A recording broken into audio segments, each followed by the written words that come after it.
மக்களே, எல்லாருமே எப்படி இருக்கீங்க? எல்லாருமே ரொம்பவே சூப்பராக இருப்பீங்க. இந்த நாள் எனக்கு எந்த மாதிரி போனது அப்படிங்கிறத இந்த வீடியோவில் காமிச்சிருக்கேன். வீடியோ ரொம்பவே உங்களுக்கு பிடிக்கும் அப்படின்னு நினைக்கிறத கண்டிப்பாக வீடியோ ஸ்கிப் பண்ணாமல் லாஸ்ட் வரைக்கும் பாருங்கள். ஆல்ரெடி நான் பழைய வீடியோலேயே சொல்லியிருப்பேன், எனக்கு பிளான்ட் வளர்க்குறது பார்த்திங்கன்னா ரொம்ப பிடிக்கும் அப்படின்னு சொல்லிட்டு. உள்ளே வச்சுருந்த ஒரு மணி பிளான்ட் பார்த்திங்கன்னா காஞ்சு போயிடுச்சு. அதுக்காக இப்போ வெளியே இருந்து ஃப்ரெஷ்ஷாக பார்த்திங்கன்னா பிடிங்கிட்டு வந்து இப்போ நட்டு வச்சிட்ருக்கேன். இந்த பிளான்ட் வளர்க்குறது ரொம்ப ரொம்ப ஈஸி. தண்ணியிலையும் வளர்க்கலாம், இந்த மாதிரி மண்ணிலையும் நம்ம வந்து வளர்க்கலாம். ஃபஸ்ட் பார்த்திங்கன்னா கொஞ்சமாக மண் போட்டுட்டு இந்த மாதிரி வேர் இருக்குல்லையே அந்த பகுதியை மட்டும் கட் பண்ணி உள்ளே வச்சுட்டு இந்த மாதிரி கொஞ்சம் மேலாப்பில் மண் வந்து போட்டுட்டு தண்ணி வந்து டெய்லியுமே ஸ்ப்ரே பண்ணிட்டு வந்தோம்னா சூப்பராக வந்து வளரும். இந்த மாதிரி நிறைய பேர் வச்சுட்டு ஐயோ காஞ்சு போயிடுச்சு அப்படின்னு சொல்லி நினச்சிட்டு இருப்பீங்க.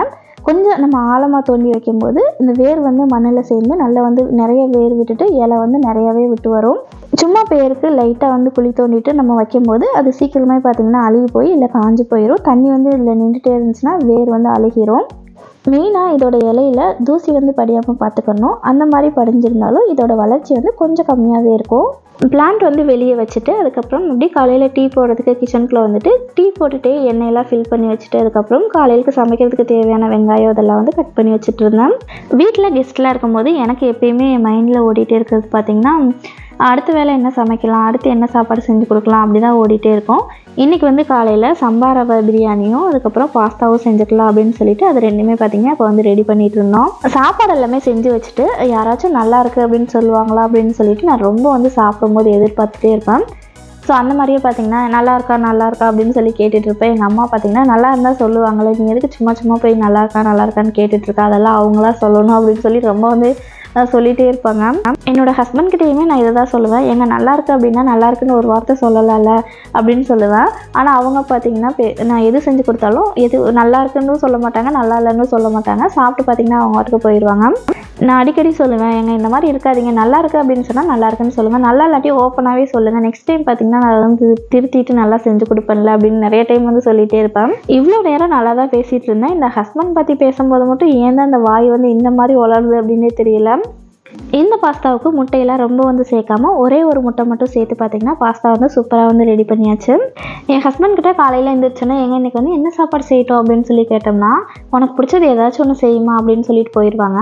அதே இது என்னுடைய நாத்தனார் ஹஸ்பண்ட் இருக்காங்க இல்லையா, அவங்க வந்து உப்பு கொண்டு சமையல்லாம் செஞ்சுட்டு இது கரெக்டாக இருக்கான்னு சும்மா ஒரு சமையல் செய்யுங்கள ஒரு 2-3 டைமாச்சும் போய் கேட்டுருவாங்க. அந்த அண்ணன் பொறுமையாக வந்து இது கம்மி பண்ணிக்க, இது வந்து இச்சு பண்ணிக்க, காரம் வந்து ஜாஸ்தி போட்டுக்க, கம்மி பண்ணிக்க அப்படின்னு சொல்லும் போதே பார்க்கறதுக்கே ரொம்ப அழகாக இருக்கும். ஆனால் நமக்கும் தான் ஒன்று வாச்சிருக்கேன், என்ன சமையல் செய்யட்டும்னு கேட்டாவே அவங்க பார்த்திங்கன்னா உனக்கு பிடிச்சது செஞ்சுக்கமா அப்படின்னு சொல்லிடுவாங்க. பின்ன எப்படி நம்மளாம் சமையல் வந்து நல்லா கற்றுட்டு இவங்களுக்கு வந்து சூப்பராக செஞ்சு போடணும் அப்படிங்கிற ஆசையை பார்த்திங்கன்னா விட்டுரும். ஏதாச்சும் ஒன்று காலையில் எழுந்திரிச்சோமா செஞ்சு வச்சோமா அப்படின்னு சொல்லிட்டு அந்த மாதிரி வந்து லைஃப் ஸ்டைல் வந்து மாறிடும். சொல்லப்போனால் இப்போ எனக்கு பிடிச்சது அவங்களுக்கு பிடிச்சது அப்படிலாம் இல்லை, ஏதோ ஒன்று காலையில் செஞ்சோமா மதியானம் செஞ்சோமா ஓகே அப்படி இன்றைக்கி வேலை முடிஞ்சு அப்படிங்கிற மாதிரி தான் எனக்கெல்லாம் மாறிடுச்சு. உண்மையா இல்லையா அப்படின்னு சொல்லி நீங்களே சொல்லுங்கள். இப்போ நம்ம ஆசையாக காலையில் எழுந்திரிச்சு இன்றைக்கி என்ன சாப்பாடு செய்யட்டும் அப்படின்னு கேட்கும்போது அவங்க வந்து எனக்கு இது அவங்களுக்கு பிடிச்சது பார்த்திங்கன்னா எனக்கு இது செய்யுமா அது செய்யுமா அப்படின்னு சொல்லும்போது நம்மளுக்குமே அந்த ரெசிபி தெரியலாட்டுமே நம்ம வந்து எதுலையாச்சும் பார்த்து கூட நம்ம வந்து அதை வந்து அவங்க கேட்டுட்டாங்களே அப்படின்னு சொல்லி செஞ்சு வைப்போம். அதே இது அவங்க கொஞ்சம் யோசிச்சு கூட சொல்லாமல் உனக்கு பிடிச்சது செய்யுமா அப்படிங்கும்போது நம்ம என்ன செஞ்சு வைப்போம், கரெக்டாக பார்த்திங்கன்னா அந்த உப்புமா தானே செஞ்சு வைப்போம். உங்களுடைய வீட்டில் நீங்களுமே இந்த மாதிரி ஒய்ஃப் வந்து ஆசையாக ஏதாச்சும் செய்யட்டா அப்படின்னு கேட்டால் உங்களுக்கு பிடிச்சதெல்லாம் பார்த்திங்கன்னா சொல்லிடுங்க, இது செஞ்சு கூட அதை செஞ்சு கூட அப்படின்னு சொல்லிட்டு. உனக்கு பிடிச்சது அப்படின்னா கண்டிப்பாக பார்த்திங்கன்னா உப்புமா இல்லை இட்லி தான் ஊற்றி வைப்பாங்க. ஏன் இந்த ஹஸ்பண்ட்மார்கள்லாம் இப்படி இருக்காங்க, நல்லா இருக்குது அப்படின்னா வாய் நிறைய சொல்லலாம்ல, இன்றைக்கி நீ சமைச்சது சூப்பராக இருக்குமா அப்படின்னு சொல்லிட்டு நெக்ஸ்ட் டைம் நம்மளுக்கே ஒரு ஆசை வந்து நம்ம வந்து இன்னுமே நல்லா செஞ்சு கொடுக்கணும் அப்படின்னு சொல்லி நம்ம மனசுக்குள்ளேயே தோணுமா இல்லையா, நீங்களே சொல்லுங்கள். இன்றைக்கி மதியம் நம்ம எல்லாருக்குமே ரொம்ப ரொம்ப பிடிச்ச ஒரு சூப்பரான சாப்பாடு தான் செஞ்சிட்ருக்கோம். எல்லா காயுமே போட்டு தாளிச்சா அதுக்கப்புறம் நெய் சாப்பாடு, சில்லி கிரேவி, கொஞ்சமாக வந்து புதினா சட்னி, இது எல்லாமே வந்து இன்றைக்கி வந்து ரெடி பண்ணியிருந்தோம்.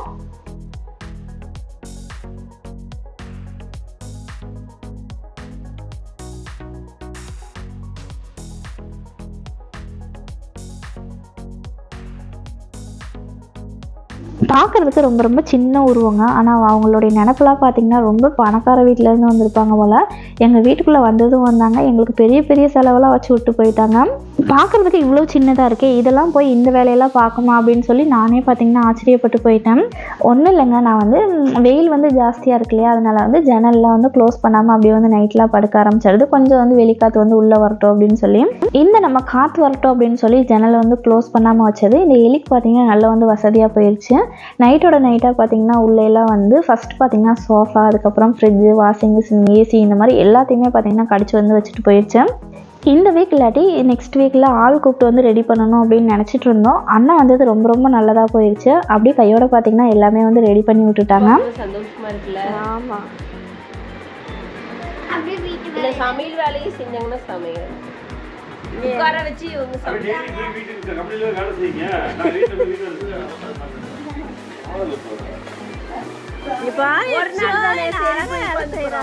ஒரு நாள் தானே உட்காந்துக்கிறோம்.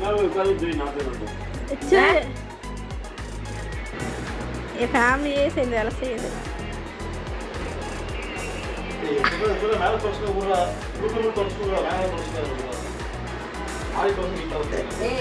இன்றைக்கி ஒரு நாள் ஆச்சும் நம்மளாம் உட்காந்துட்டு இவங்கெல்லாம் வேலை செய்கிறது பார்க்குறதுக்கே அவ்வளோ கண்குள்ளா காட்சியாக இருந்தது. ஸோ எல்லாருமே பார்த்திங்கன்னா வரிசைக்கு உட்காந்து பார்க்க ஆரம்பிச்சிட்டோம். வெளியே வந்து இதை விட எவ்வளோ வேலை வந்து செய்வாங்க. ஆனாலும் நம்ம கண்ணு முன்னாடி உட்காந்து வேலை செய்கிறத பார்க்குறதுக்கே பார்த்திங்கன்னா அப்படி ஒரு சூப்பராக இருந்தது.